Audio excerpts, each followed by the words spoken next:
E agora, a Maria Lídia entrevista o deputado estadual do PSOL, Carlos Gianazzi. Obrigada, deputado, por estar conosco. Bom, deputado, teve um diferencial nessa campanha, a candidatura de Luísa Erundina, com o que insistiu num discurso ideológico. E no último debate, então, Erundina teve muito destaque quando ela advertiu João Dória, que negava a questão política, dizendo não sou político, sou gestor, aquela coisa toda. Entretanto, o eleitor não pareceu muito sensível à densidade desse discurso.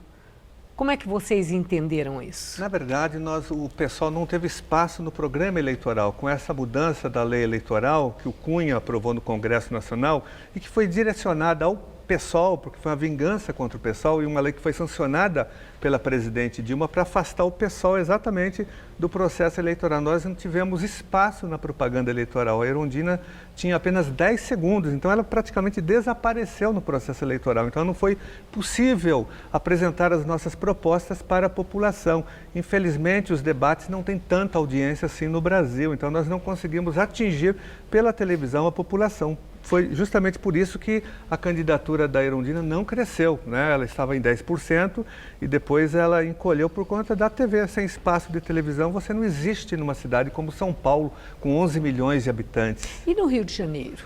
O PSOL, o candidato Freixo, teve um desempenho muito favorável, né? Tanto que pelas pesquisas de Boca de Urna, a probabilidade dele estar no segundo turno é consistente. Lá no Rio de Janeiro nós temos uma outra realidade bem diferente de São Paulo. Aqui você tem os dois grandes partidos, PT e PSDB, ocupando espaços importantes, inclusive na televisão. No Rio de Janeiro, uma pulverização dos setores mais conservadores. E lá o Marcelo Freixo, ele tem uma exposição, tem um apoio da juventude, tem o apoio da classe artística. Teve então, Chico muito Buarque tempo na com TV? Ele Teve? Não teve. Teve o mesmo espaço que a Erundina, só que lá ele tem um outro público, lá ele tem outras forças, outros movimentos. O PSOL é mais forte no Rio do que em São Paulo? É mais forte no Rio, sem dúvida nenhuma. No Rio nós temos o Marcelo Freixo, o Chico Alencar, o Jean Willis. Aqui nós temos também o Raul Marcelo, em Sorocaba, inclusive, que deve ir para o segundo turno, disputando com o Crespo. Nós temos o Ivan Valente, nós temos uma militância forte em São Paulo, mas acontece que São Paulo é o berço tanto do PSDB como do PT. Aqui é tudo muito polarizado entre esses dois partidos. E pela boca de urna continua polarizado, né? Com certeza, pelo jeito, né? Pode ser. Não foi rompida essa falsa polarização entre os dois, porque eles se parecem muito. Porque eles se parecem, eu acho que não há muita... São as duas faces da mesma moeda, né? O PSDB e o PT têm pouca diferença.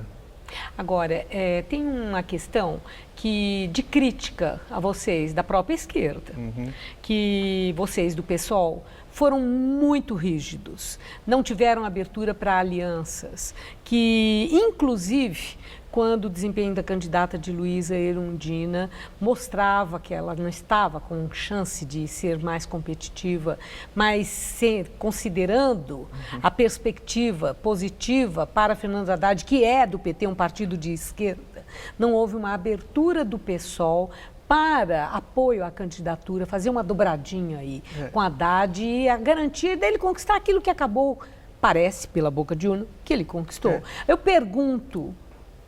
O pessoal foi rígido mesmo? Não, na verdade, o PT não é um partido de esquerda, né? Assim, alguns petistas falam, vamos unir as esquerdas, o pessoal tem que colaborar. Não só petista, o PCdoB fala isso também. Não, mas o PCdoB também não é de esquerda. Quem é de esquerda? Só o PSOL?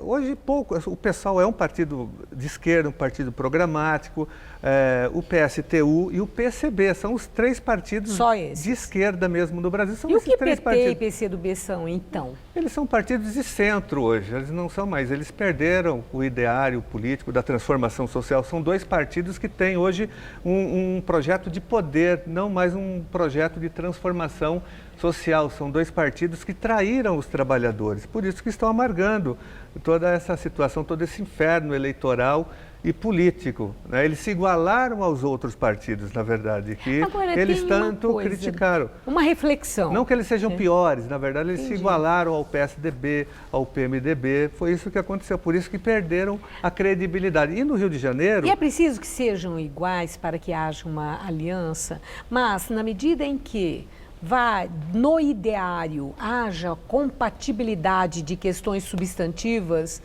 né, existe no PSOL abertura para aliança, mas eu vou te pedir licença. Você vai me dar essa resposta daqui a pouco, porque agora vamos às informações do Gamberini. Bom, nós temos informações do TRE, aqui o Tribunal Regional Eleitoral de São Paulo, com algumas cidades já iniciado a apuração. Santo André, por exemplo, o candidato Paulo Serra, do PSDB, tem 27,1% dos votos. Ailton Lima, segundo colocado até o momento, tem 14,2% dos votos. Dr. Aidan, do PSB, tem 10,8% dos votos. Carlos Grana, do PT, tem 10,5% dos votos. Ricardo Álvares, do PSOL, tem 2,5% dos votos. E Rafael Daniel, do PMDB, tem 2,5% também. Por último, Salles, candidato do PPS, tem 1,9% dos votos. Em Santo André, já trocaram os números, não deu tempo de ler. Esta é São Bernardo do Campo, berço do PT. Alex Manente, do PPS, tem... não, aqui ainda não apareceram os números de São Bernardo. Agora sim, temos os números, também não apareceram ainda os números de São Caetano do Sul. Diadema também não abriu. Aqui sim, Bauru. Em Bauru nós temos Gazeta, o candidato do PSD, com 40,4% dos votos. O candidato Raul, do PV, com 22,5%. Renato Purini, 11,5%, candidato do PMDB. Henrique Almirates, candidato do PRB, com 6,6% dos votos. Maria Lídia, por favor. Ok, Gamberini. Voltando então, Carlos Gianazzi, do PSOL, é o nosso entrevistado. O que eu havia perguntado, Gianazzi, é a maleabilidade que possa se cobrar de um partido político que tem uma ideologia muito clara e coerência com aquilo que pensa e que quer dentro dos seus objetivos políticos. Entretanto, a realidade mostra, a experiência vivida mostra que sozinhos, isolados, com toda essa convicção, pode não acontecer aquilo que vocês pretendem, que é a representatividade eleitoral, a eleger seus candidatos. Eu pergunto, é necessário no PSOL uma reflexão sobre uma capacidade para negociar e ceder onde der e fazer alianças para poder vencer? Olha, o PSOL não é um partido sectário, não é um partido fundamentalista, é um partido de esquerda, é um partido programático, é um partido aberto. Agora, ele não vai fazer nunca uma aliança com um partido envolvido na Operação Lava Jato, com um partido que vota contra a população, com um partido que pratica o fisiologismo, o clientelismo político. Não é possível fazer uma aliança dessa maneira. Então, ele tem que manter a coerência dele histórica. O PSOL surgiu justamente para formatar uma nova política, para romper com a velha política fisiológica. Voltamos daqui a pouco. Agora, suas informações, Gabriel. Obrigado, Maria Lídia, porque agora a gente vai direto ao Tribunal Regional Eleitoral de São Paulo, onde continua a repórter Fernanda Azevedo. Ela tem mais informações. Fernanda, é com você. É isso mesmo, Gabriel. Nós já temos os primeiros números da apuração aqui na cidade de São Paulo. Vamos então aos números no telão. Até agora, 460 sessões totalizadas. Isso representa 1,4% das sessões. E temos então o candidato João Dória, do PSDB. No momento tem 51,64% dos votos válidos. Fernando Haddad, do PT, tem 17,20%, Celso Russomano, do PRB, tem 15% dos votos válidos, Marta, do PMDB, tem 9,08%, Luiz Erundina, do PSOL, tem 3,22%, Major Olímpio tem 2,83%, seguido por Levi Fidelix, Ricardo Yang, João Bico, uma atualização agora, Altino e Enéas Arias. Então esses são os primeiros números que aparecem da apuração aqui na cidade de São Paulo. Acabou agora, nesse momento, uma coletiva de imprensa com o presidente do Tribunal Regional Eleitoral, Mário Devini Ferraz. Ele classificou a eleição em todo o estado como bastante tranquilo. O número de urnas substituídas foi menor do que nas últimas eleições presidenciais há 2 anos. Apenas 525 urnas tiveram que ser substituídas em todo o estado. Isso representa 0,56% do total. O que chama a atenção, que ele chamou a atenção do desembargador, foi o número de prisões em todo o estado. Foram 185 prisões, 8 candidatos a vereador presos por vários crimes.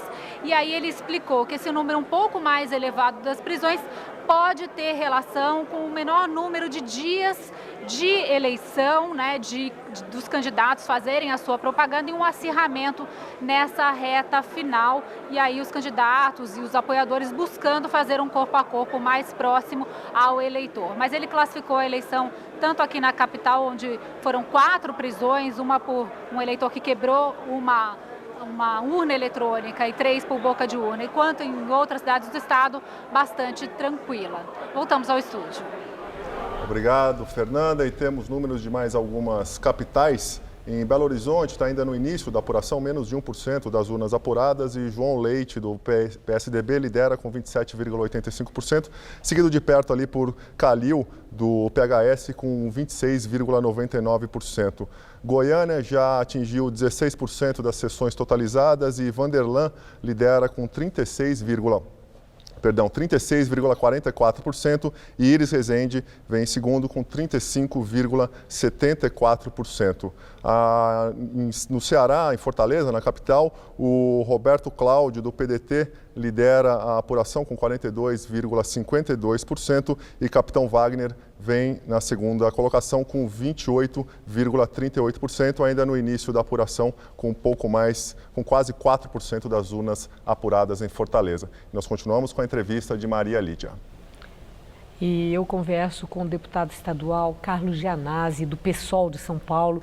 Gianazzi, agora foram dados os primeiros números de Belo Horizonte, mas não deixa de ser intrigante o seguinte: em Belo Horizonte, os 2 primeiros colocados são pessoas que não são ligadas à política, e sim ligados ao futebol. Nós vimos que em São Paulo, o primeiro colocado faz questão de dizer que não é político, não sou político mesmo, eu sou um gestor, etc. e tal, e está lá com uma diferença grande, segundo a Fátima Jordão, que eu entrevistei há pouco, podendo até fechar no primeiro turno, porque está na margem de erro. Ele está com 48% por boca de urna, pesquisa de boca de urna. Mas eu quero ouvir de você. Nós estamos falando do PSOL, que é um partido que preza muito a ideologia e a coerência política entre o pensar e o fazer. Como é que você entende isso? No Rio de Janeiro, Crivella, também, que não privilegia a política. Chega de obra, vamos pensar nas pessoas. E que tem, assim, como base uma questão religiosa, que dá aquele suporte para ele. Como é que vocês no PSOL avaliam essa preferência do eleitor por candidatos que não querem vínculo com perfil político ideológico? Olha, Maria Lídia, na verdade nós estamos numa eleição que acontece num momento histórico de crise de representatividade, de desencanto com a política, né?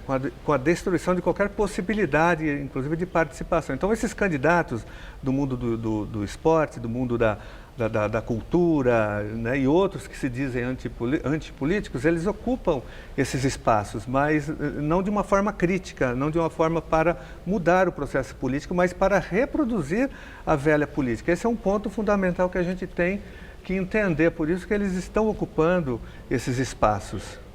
Ok, eu peço mais uma vez licença, vamos às informações de Luciana Magalhães.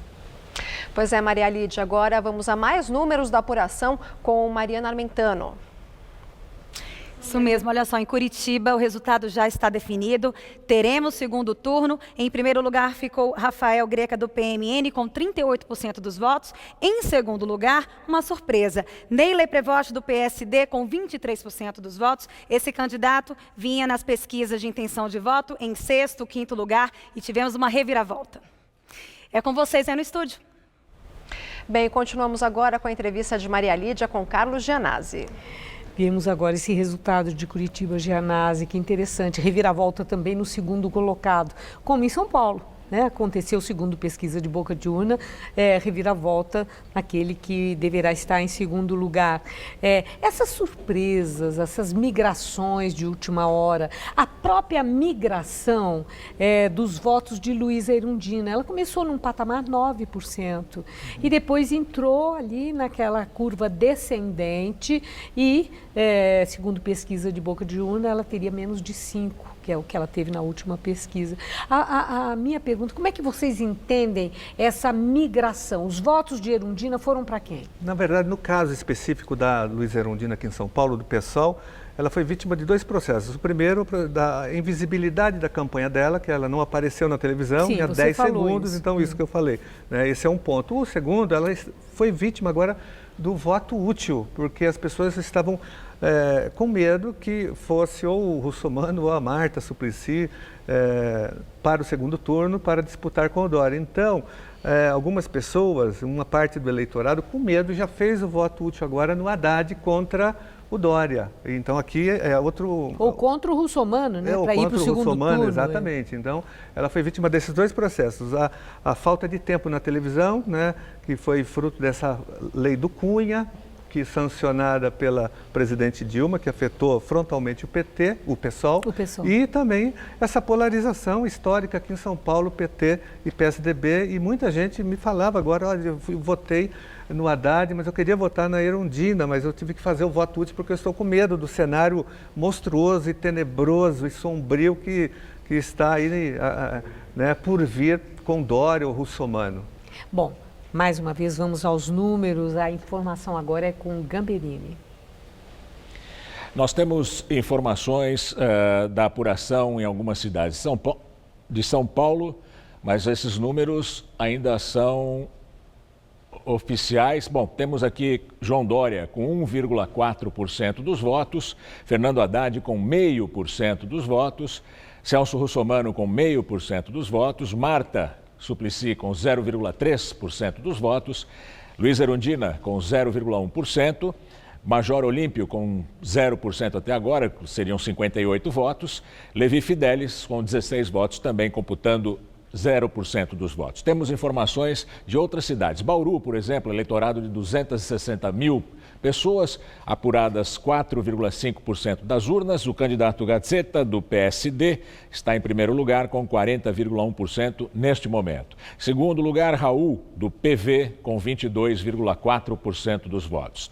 Renato Purini, do PMDB, é o terceiro colocado no momento, com 12,3% dos votos. Henrique Almirates, do PRB, tem 6,1% dos votos. Maria Flor de Piero tem 2,8% e Osmar Brito, 0%. Temos alguma outra cidade? Temos Campinas, eleitorado grande, 822 mil pessoas. 54,5% dos votos para Jonas Donizete, do PSB. O candidato Arthur Orsi tem 12,8% dos votos. Neste momento, não haverá segundo turno em Campinas, mas os números ainda são muito provisórios. Foram apurados apenas 0,1% das urnas. Márcio Pockmann, do PT, tem 10,4% dos votos. Marcela Moreira, do PSOL, tem 3,7%. Jacó Ramos, do PHS, tem 1,3%. Suria Guimarães, da Rede, tem 0,9%. Dr. Hélio, Marcos Margarido e Edson Porta têm os três 0%. Vamos com Maria Lídia novamente. E eu continuo com Carlos Gianazzi, deputado estadual do PSOL. Gianazzi, a cabeça do eleitor, essa reflexão. O eleitor olha além do bairro onde mora? O eleitor olha o percurso, além do percurso que ele faz para o trabalho, porque isso todo dia é a vida dele. Ele olha o conjunto da sociedade, aqueles que moram longe, na periferia, que moram mal, há favelas que são muito depreciadas, não foram urbanizadas, sem recursos. O eleitor pensa, eu tenho que votar em alguém que seja bom para todos e que pense em todos. Ou o eleitor é mais preocupado com o buraco da rua dele, como o Lula falou. né? Tem que olhar para aquilo que o eleitor quer. Agora há pouco nós vimos, na hora do voto do Lula, ele fez uma referência que o eleitor, ele olha muito para aquilo que está palpável ali perto dele. Ele não consegue enxergar além. Olha, acho que a primeira característica, o primeiro interesse é realmente com a cidade, com o transporte público, com a educação, com a saúde pública ali, porque ele mora no município, ele não mora no estado e não mora na nação, na União. Então é o primeiro momento, mas isso não deixa de ter uma conexão também. Ele está preocupado com a questão nacional, a questão da Operação Lava Jato. Hoje há uma preocupação com as reformas que o Temer deseja fazer, a reforma trabalhista, a reforma da Previdência, a reforma do ensino médio. Tudo isso assusta também o eleitorado. Tanto é que a Marta Suplicy perdeu muitos votos porque a imagem dela foi associada às reformas que o Temer pretende fazer. Não sei se ele vai conseguir, vai ter muita resistência, muita manifestação social, mas há também essa preocupação. Aí a candidatura dela perdeu muita força por conta disso. Porque... Foi por isso ou foi essa questão da mudança de partido? Porque a Marta tinha uma coisa muito forte, 33 anos de PT. Né? Numa biografia não dá para jogar fora 33 anos da vida de uma pessoa adulta. E ela explicou por que saiu. Diz que o partido mudou de rumo e que ficou incompatível com aquilo que ela acreditava no partido que ela ajudou a criar. Muito bem, ela explicou. Escolheu o PMDB, como ela mesma explicou, por conveniência. Porque era um partido grande, ela queria uma coisa maior, tudo isso, as vantagens que o PMDB ofereceu para ela, e foi por essa razão. O eleitor reconhece um perfil político na Marta, ou ela ficou sem cara política por causa disso, sem um perfil político partidário? Porque quem te conhece sabe de onde você é, que cara que você tem, porque você está desde que foi fundado o PSOL no PSOL. Né? Então tem isso que facilita a tua vida. Agora, quando tem uma mudança, você perde assim o seu perfil de personalidade política. Então, isso aconteceu com a Marta? Também aconteceu. Ela tentou fazer uma migração para pegar um outro eleitorado, né? Ela tentou fazer essa migração. Acho que ela não conseguiu, mas eu tenho certeza que a imagem dela associada ao Temer, em apoio às reformas que estão por vir, que estão sendo lançadas. Nem tanto por ela defender, porque ela não defendia, ela foi atacada por essa razão. Foi a estratégia do Fernando Haddad sobre ela. Exatamente, né? E aí isso atrapalhou bastante. Agora, essa questão da incoerência, ela saiu do PT criticando o PT, dizendo que era um partido corrupto, que o partido tinha... Ela não usou essa palavra. Mas quase isso, quase que era um partido, quase, né? Ela criticou muito a corrupção também. Agora, ela foi para um outro partido que também está envolvido há muito mais tempo em outros casos de corrupção, né? Então, quer dizer, ela trocou 6 por meia dúzia, na verdade. E o eleitor tem essa percepção? Uma parte do eleitorado a considera uma traidora, na verdade, uma parte, né? Ou tem um outro eleitor menos informado que não liga muito para o partido, né? E o Haddad? Vamos falar um pouco também dessa candidatura Haddad que surpreendeu. Havia uma expectativa no início das primeiras pesquisas, etc., que o desempenho do Haddad ia beirar o sofrível, porque ele carregava nas costas as mazelas do PT. E o PT numa situação muito ruim, com essas denúncias de corrupção, com lideranças presas, com as ações da Lava Jato que o atingiram tão frontalmente e resultando aquilo que todos temos acompanhado. E não obstante essa carga, até o Lula ter se tornado réu, né? Tudo isso carga em cima do Haddad. O homem disparou e está lá. Né? Com a possibilidade, havendo segundo turno, dele ir para o segundo turno, segundo a boca de urna. Como é que você entendeu isso? Quer dizer que o PT não estava morto, como estavam falado? Estava fragilizado, mas está vivo e pulsando? Na verdade, morto ele não está, porque ele tem uma máquina, tem a máquina da prefeitura, ele tem 11 vereadores fazendo campanha, ele continua com uma estrutura muito forte. Agora, ele realmente foi muito prejudicado pela cassação da Dilma, pela situação do Lula, dos ministros presos, a imagem do PT que está totalmente degradada. Mas o Haddad está lá no segundo turno, Haddad. Ele fez uma administração medíocre, muito fraca na cidade. O eleitor parece que não achou tanto mas assim, acontece está lá no o segundo seguinte, turno. A situação é tão grave no estado de São Paulo, a falta de opção é tão grande e o medo do Dória também é muito grande. Então, muitos setores fizeram já o voto útil no Haddad por conta disso, por falta de opção. Ele capitalizou o voto útil de vários setores da sociedade, não porque seja o melhor, porque tenha feito uma boa administração, mas para enfrentar o Dória, foi por isso. Ok. Peço mais um momento a você. Vamos às informações do Gabriel. Olha, Lídia, agora nós vamos aos números da votação para vereador aqui na cidade de São Paulo com Mariana Armentano. De acordo com o TSE, temos cerca de 1,84% dos votos, nem 2% dos votos ainda para vereador. Então, em primeiro lugar, por enquanto, Eduardo Suplicy, do PT, com 5.642 votos. Em segundo, vem Trípoli, do PV, com 1.972 votos. Alessandro Guedes aparece em terceiro, com 1.930. Conte Lopes, do PP, em quarto. Senival Moura, em quinto lugar, com 1.807 votos. Na sequência, Souza Santos, em sexto, do PRB, com 1.784 votos. Em sétimo aparece Celso Janete, do PR. Em oitavo, Vadir Mutran, do PDT, com 1.429 votos. Em nono lugar, Paulo Fiorilo, do PT, com 1.301 votos. E em décimo lugar, Gilberto Natalini, com 1.174 votos. Mas como só temos 2% de urnas apuradas, então muita coisa pode mudar. É com vocês aí no estúdio. Já que a Mariana falou sobre os vereadores, vamos dar os números também sobre a Prefeitura de São Paulo, com um pouquinho mais das urnas apuradas, aí atingindo 8,58%.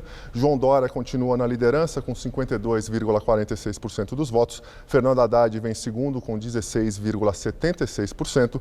E Celso Russomano em terceiro lugar, com 14,44%. Marta é a quarta colocada, com 9,54%. Maria Lídia, com você. Carlos Gianazzi com quem eu continuo conversando, deputado estadual do PSOL. Gianazzi, eu quero ouvir que análise que vocês fazem da candidatura Celso Russomano. Russomano chegou numa liderança lá na frente, repetindo mais ou menos aquele fenômeno da eleição passada, né, em que o homem começa nas alturas e depois começa a despencar. Eu quero ouvir que análise que vocês fazem para explicar isso que atinge Russomano. O que acontece com a candidatura dele? Que ele está na lembrança, na memória do eleitor. E ele é visto com simpatia como um grande defensor do consumidor, em função do programa de televisão, de tudo isso. Mas isso não basta para sustentar a candidatura num patamar competitivo. O que acontece com Celso Russomano? O Russomano, na verdade, é uma candidatura artificial, não tem consistência, então ele sai bem porque ele tem programa de televisão, ele está na mídia há muito tempo que ele tem programa de televisão, isso ajuda muito a candidatura dele, mas quando começa o debate político ele não tem consistência, né? Ele é ruim de debate, ele não tem propostas factíveis, então ele é desmoralizado no próprio processo, e aí a população começa a perceber que ele não está preparado para administrar uma cidade como São Paulo, com 11 milhões de habitantes, com um orçamento de 54 bilhões, e pela sua inconsistência. E quem é o eleitor do Celso Russomano? São os desiludidos com o PT? Ou é o eleitor de Paulo Maluf? Aquele eleitor ficou órfão. Né? Ele pode ter se identificado com o Russomano? Tem um setor, sim, um setor que votava no Maluf, né, do malufismo. Tem um setor muito de periferia, que não tem muita informação, que conhece o Russomano pela televisão. Acho que esses dois públicos são os públicos prioritários dele. Agora, o público que tem informação não vota no Russomano em nenhuma hipótese, até porque ele tem uma associação também com a Igreja Universal de Deus, com Edir Macedo, ele é bancado pela Record. Mas ele fez questão ele de se afastar dessa associação. O eleitor manteve a percepção que o partido dele é dirigido também por uma pessoa que era ligada à igreja, essa coisa toda. O eleitor sabe disso. Sabe, a marca dele ele tem, tem uma emissora de TV por detrás dele, dando sustentação. Tem uma igreja, isso ele, por mais que ele tente se dissociar, porque ele sabe que ele não amplia, ele tem o patamar dele de votação e ele, para ser eleito, precisa ampliar. Então ele tenta... Não é que ele não amplia, ele cai. Ele cai, então, ele perde mas o que tinha, ele quer ampliar, mas ele não consegue, porque é uma candidatura que não tem consistência. Não mantém, né? Não sequer mantém, né? Como aconteceu na primeira votação dele em 2012. Ele era o favorito, né? Mas ele morreu pela própria boca, lançando propostas absurdas. Bom, agora, na campanha, o eleitor vê tudo aquilo, o horário eleitoral foi menor, mas esteve lá, no rádio, na televisão. Os debates, nós tivemos aí, quantos debates? 7 debates. Quer dizer, os candidatos todos tiveram oportunidade daquele confronto que mostra, fica muito claro para o eleitor, né? Naquele momento é onde fica mais claro o jeitão de cada um e a consistência de cada um. Mas o eleitor pesquisa a história do candidato, ele procura saber o que o candidato pensa sobre questões polêmicas, descriminalização do aborto, que são conversas difíceis de tomar uma decisão na vida, a questão da homofobia, né, da xenofobia, a descriminalização do aborto, como eu falei, o racismo. O eleitor quer saber o que o candidato, e procura saber, pensa sobre essas questões tão difíceis? Sim, tem um setor mais esclarecido, mais politizado, que tem informação. Quer dizer, é o setor mais diferenciado que... Ele procura saber, assim. Agora, o eleitor mesmo mais marginalizado, sem informação, sem acesso à informação, ele vai pelo emocional, muitas vezes, por quem fez a melhor propaganda, pelo marketing político. Não é à toa que o Dória está disparado na frente, né? Ele é muito bom nisso, ele fala que ele não é político, mas foi presidente da Embratur, foi presidente da Paulistur, ele teve cargos políticos, mas ele vende, ele tem um marketing por detrás dele poderoso. Ele é um homem de televisão, ele teve muito tem tempo, uma agência de publicidade. Com uma aliança ampla e teve mais tempo na TV, né? Teve mais tempo, então é muito fácil, ele tem muito dinheiro, ele tem um patrimônio de 127 milhões e ele foi favorecido nessa eleição com a mudança eleitoral porque ele pode financiar a própria campanha, não tem limite de investimento para o candidato, então ele não precisa, né, de financiamento, até porque não pode de empresas e nem do fundo partidário, porque ele tem muito dinheiro, ele é milionário, ele pode bancar e está bancando a sua própria candidatura. E o presidente da República, Michel Temer, né, ele fez questão de não participar da candidatura, de nenhuma candidatura do PMDB no Brasil inteiro. Ele ficou ali, discreto, não quis saber. O resultado dessas eleições afetam de alguma forma o Palácio do Planalto? Eu acho que nós temos que esperar o resultado final, sim, né? Mas eu acho que sim, porque... Ou o fato dele não ter chegado próximo, não chega nele. Na verdade, ele tem uma base de apoio muito ampla no Congresso Nacional e ele não se envolveu no processo eleitoral, né, porque ele não vai querer bola dividida, divisão, e agora também o apoio dele poderia significar também a perda de votos, por enquanto ele é um governo fraco, um governo ainda que não mostrou ao que veio e tem muita rejeição. É o que diziam do Lula, que o apoio do Lula podia também tirar votos, tanto que Fernando Haddad não pôs o que ele deixou gravado lá, né? Nem a Dilma, acho que de medo disso. Então, há circunstâncias que podem estigmatizar o padrinho.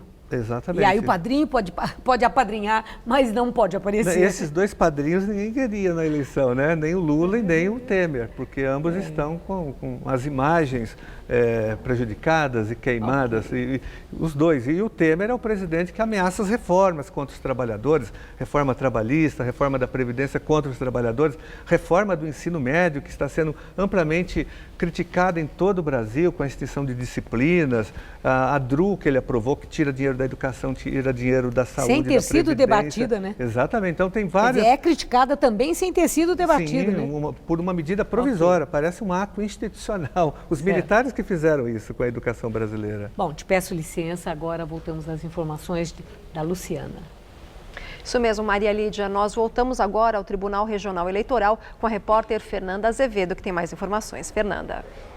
Oi, Luciana, nós voltamos ao vivo aqui do TRE de São Paulo com as informações mais atuais aí da corrida à Prefeitura de São Paulo. Nós temos nesse momento 8,58% das urnas apuradas.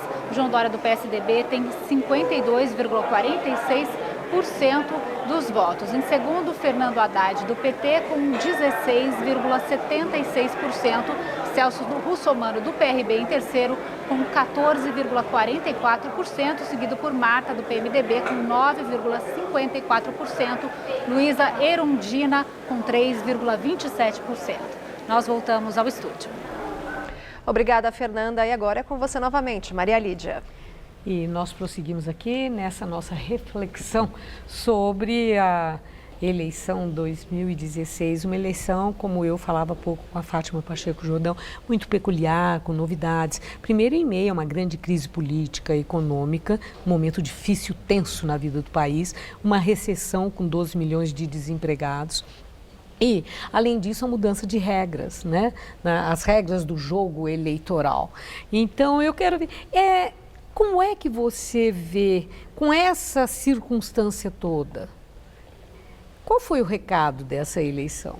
Olha, O que nós aprendemos? Eu acho que uma coisa boa foi o fim do financiamento privado, empresarial de campanha eleitoral. Acho que esse foi o grande saldo de todo esse processo, a diminuição do tempo também, eu achei que foi importante. Agora nós temos que perceber qual será o resultado final para a gente fazer uma avaliação. Mas eu acho que nós não tivemos avanços do ponto de vista ideológico, porque há um vazio político, há um desencanto, há uma crise de representatividade. O Brasil nunca será o mesmo depois de 2013, com as grandes manifestações, aqueles grandes questionamentos feitos pela população. Isso se reflete ainda hoje. Há um vazio político no Brasil e ele pode ser ocupado ou por um setor mais progressista ou por um setor mais conservador. Infelizmente, nesse momento, esses setores conservadores estão ocupando esses espaços. Então, nós estamos percebendo as candidaturas que estão aí despontando hoje. Aqui em São Paulo, Dória, né, em Curitiba agora, e em vários lugares do Brasil. Esses espaços estão sendo ocupados por esses grupos, por conta dessa crise de representatividade, por conta do desencanto político da população e por conta também do governo Temer, que é um governo obscuro, um governo sombrio, que ameaça, sobretudo, fazer reformas, a PEC 241, que assusta todos nós, que é um projeto que vai mudar a Constituição, congelando os investimentos na área da saúde, da previdência, da ciência e tecnologia, em todas as áreas sociais por 20 anos. Isso é assustador para o Brasil. Isso significa que não haverá mais investimento em saúde pública, em educação pública, em nenhuma área social. A única área que não haverá limite de gasto é o pagamento de juros da dívida pública. Aí não tem limite. Então é um verdadeiro saque que ocorrerá no orçamento público brasileiro. Então é nesse cenário que ocorre essa eleição, com a Operação Lava Jato também, com vários políticos, várias pessoas sendo presas, né?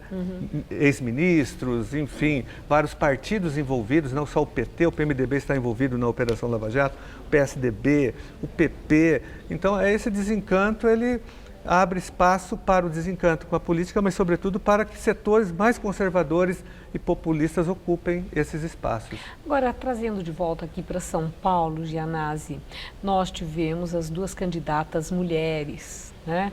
A Luísa Erundina e a Marta Suplicy.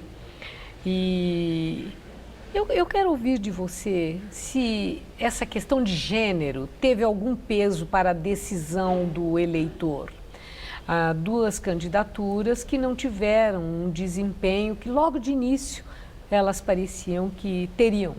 E ambas mulheres combativas, com história, que foram ex-prefeitas de São Paulo. Erundina, então, foi a primeira mulher prefeita, quer dizer, um desafio e tanto, e foi bem sucedida, depois eleita deputada com votação muito expressiva, quer dizer, mulher que teve o que mostrar em termos de desempenho, de trabalho na política, ambas, Marta também. E aí eu pergunto a você, a questão de gênero pesa na hora do voto? O eleitor é machista? Sim, eu acho que a nossa sociedade brasileira é machista, é homofóbica, é racista, é preconceituosa, isso se reflete no processo eleitoral, sem dúvida nenhuma, tanto é que nós não temos negros. A sociedade ou as referências às grandes lideranças tradicionais que temos que são e elas aparecem como uma referência e isso é reproduzido. Também, acho que são as duas coisas. A sociedade também, ela tem uma cultura racista, uma cultura machista muito forte. Isso Mas aí numa sociedade que tem a maioria de origem negra, afrodescendente, porque não pode falar origem negra, então afrodescendente. Mas eu pergunto, ela é racista? Ela é porque ela, dentro de casa, ela é racista? Embora ela seja afrodescendente, ela é educada, né, dentro do ego branco, para ser branca, entendeu? Então isso torna a sociedade racista e a gente não teve essa educação, essa cultura de romper com o preconceito racial. Isso infelizmente faz parte da história do Brasil, isso não foi quebrado ainda. Por isso que nas escolas nós estamos debatendo hoje a questão da cultura negra, da história da África. Isso tem que ser feito nas escolas, pela mídia, por toda a sociedade, entendeu? Então nós temos uma educação ainda que não ataca frontalmente o preconceito racial. Então, no seu entender, voltando para a questão de gênero, para as mulheres, a mulher luta sim com essa dificuldade. E dentro dos partidos, o PSOL teve uma candidata, mas existe uma abertura no PSOL, não apenas de respeitar a exigência legal, de oferecer oportunidade às mulheres de serem candidatas, mas dar suporte e amparo a essas candidaturas? Sem dúvida, as nossas chapas de vereadores, né, nós tivemos muitas mulheres combativas e feministas aqui em São Paulo, principalmente a candidata Sâmia, a candidata Isa Pena, várias delas levantando a bandeira do combate à cultura do estupro, defendendo o feminismo. Então o pessoal tem coletivos de mulheres, coletivos feministas fazendo debate, fazendo enfrentamento em várias regiões do país. Talvez seja o partido que tem mais militância feminista em defesa da mulher, seja o PSOL, não tenho dúvidas em relação a isso. Mesmo não conseguindo eleger Luísa Erundina, o que o PSOL ganhou tendo uma candidatura com o peso de Luísa Erundina? Olha, ajudou muito no debate político, né, na sociedade. Eu tenho certeza que nós vamos eleger mais vereadores. Hoje o pessoal só tem um vereador. Acho que nós temos condições de ampliar a nossa bancada em São Paulo para fazer oposição, para fazer fiscalização do futuro prefeito ou prefeita. Então nós estamos crescendo muito em São Paulo. A eleição ela ajuda o partido a se organizar melhor e avançar na organização da luta em São Paulo, numa cidade difícil, com 11 milhões de habitantes, né, onde tem essa polarização PT e PSDB, e o PSOL cresce cada vez mais em São Paulo. Tenho certeza que essa eleição foi fundamental, o PSOL apareceu mais, a Luísa Erundina teve um bom desempenho nos debates políticos, então nós atingimos um patamar superior de organização em São Paulo. E vocês têm lideranças com imagem nacional para terem competitividade em 2018? Olha, nós temos a Luciana Genro,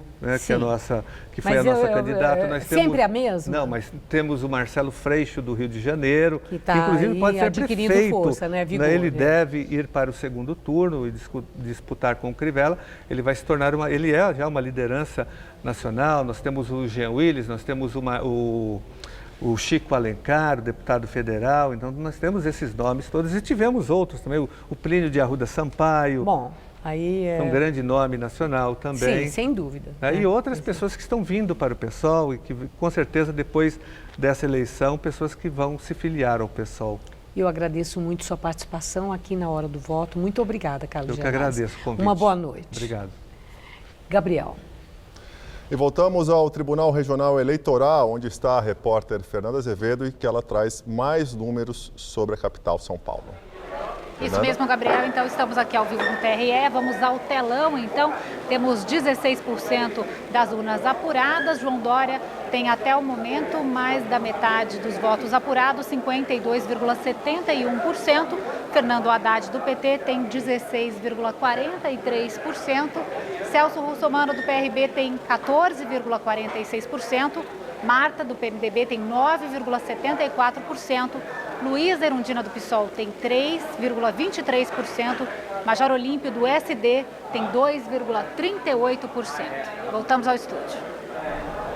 Muito obrigada, Fernanda. E continuamos aqui no estado de São Paulo, agora com a apuração em São José dos Campos, aqui no Vale do Paraíba, onde 2,44% das urnas foram apuradas e quem lidera é Felício Ramute, do PSDB. Ele tem 60,5% dos votos. Ele é seguido de Carlinhos Almeida, do PT, com 22,30%, mas ainda no princípio da apuração.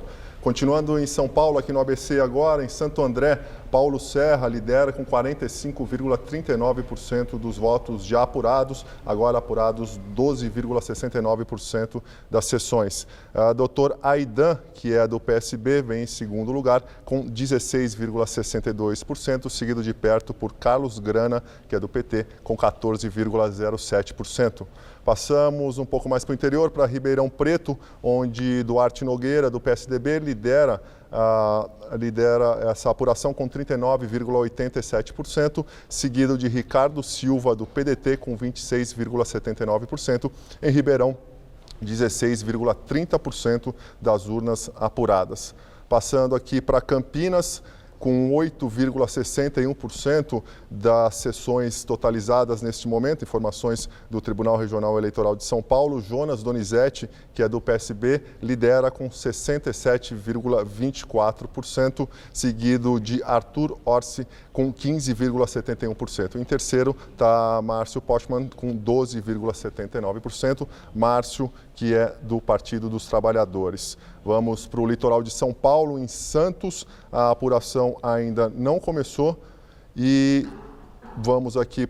continuamos aqui no ABC Paulista, em São Bernardo do Campo. Orlando Morando lidera essa apuração com 47,62%. Ele é seguido de Alex Manente, do PPS, com 28,38%.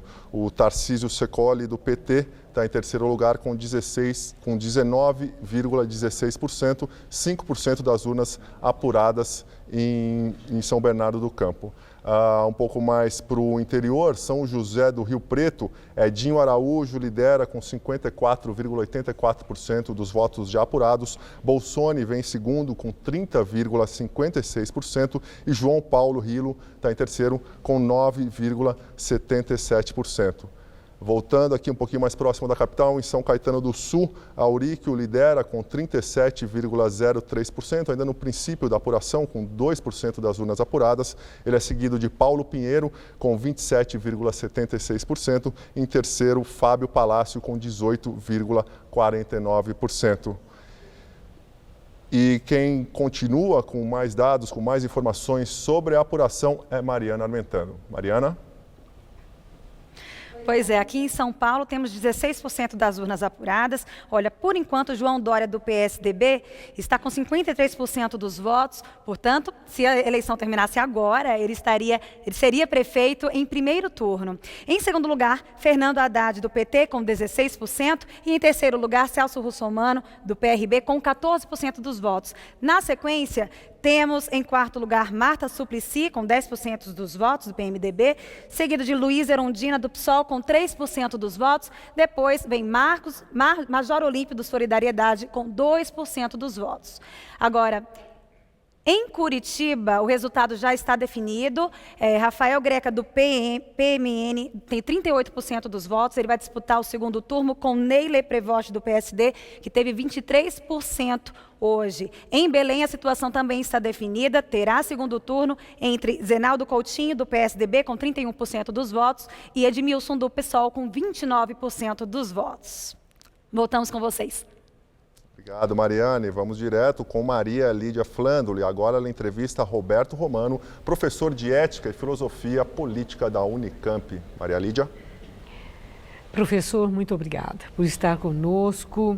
E eu já quero começar com a sua observação nessa eleição que teve variáveis diferentes. Né? Vivemos um momento de tensão, crise política, crise econômica, vida muito difícil, com 12 milhões de desempregados, recessão e além da mudança nas regras da eleição.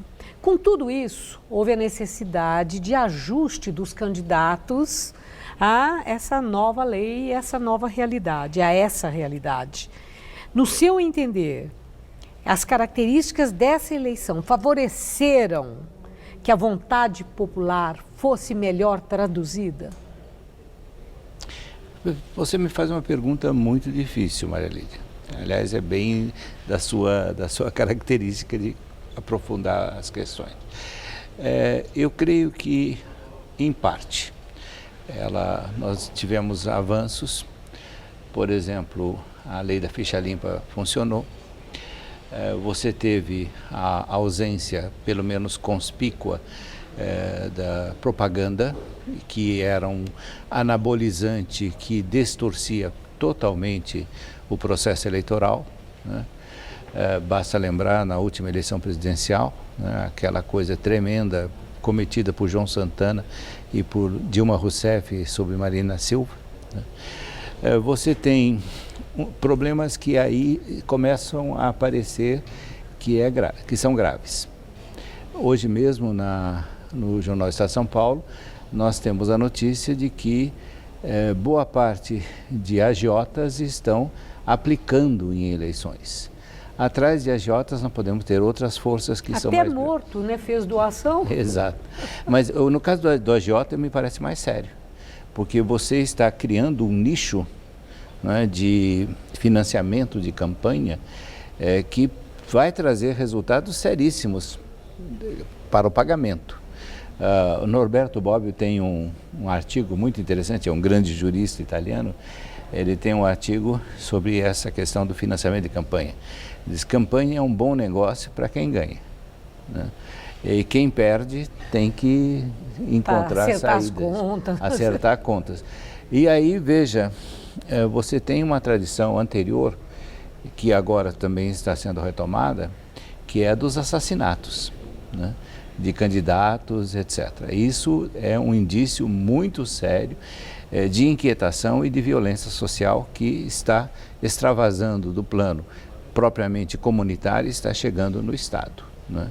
Então, isso é sério. O senhor está exemplificando com fenômenos que são novos, né? Não que nunca tenha havido assassinato, mas o número, né? É assustador. A curva de frequência é impactante. Exato. Né? Então, são os mecanismos de controle para as novas regras. O Tribunal Eleitoral parece não ter ainda encontrado, ele está aferindo, divulgando, estamos perplexos, mas não vimos ainda, né, que recursos dispõe para o controle do que o senhor acabou de elencar. Então, de verdade, nós estamos todos aprendendo a lidar com a nova realidade. Mas na sua observação, professor, comportamento dos candidatos, vamos trazer aqui para São Paulo. Sim. Nós tivemos muitos debates. E a campanha em horário de rádio e TV, eu tenho certeza que, de alguma forma, o senhor acompanhou. Do ponto de vista da ética, o que o senhor observou? Houve civilidade, decência? O jogo político foi um jogo claro? Dentro de uma expectativa disso que eu disse, da decência e da civilidade? Olha, Maria Lídia, eu acho que melhorou um pouco. Eu não sou otimista de plantão, nem sou poliana, mas você teve um padrão um pouco mais civilizado, apesar dos ataques, apesar das lutas, das calúnias, inclusive que apareceram, né? Mas me parece que num processo tão importante, tão tenso, com esse cenário de fundo que você desenhou, crise econômica, crise social, né? Fim do mandato de uma presidente em pleno exercício, quer dizer, você tem toda essa coisa, a campanha foi razoavelmente boa. Eu acho que do ponto de vista ético eu não teria coisas seríssimas a apontar. Que o senhor pontuasse, que ali exatamente destacasse. Nós temos assim uma variação que, dada digamos, a violência política brasileira, que é muito forte, foi aceitável esse padrão. Diz assim, né, professor? Melhor. Melhor, claro.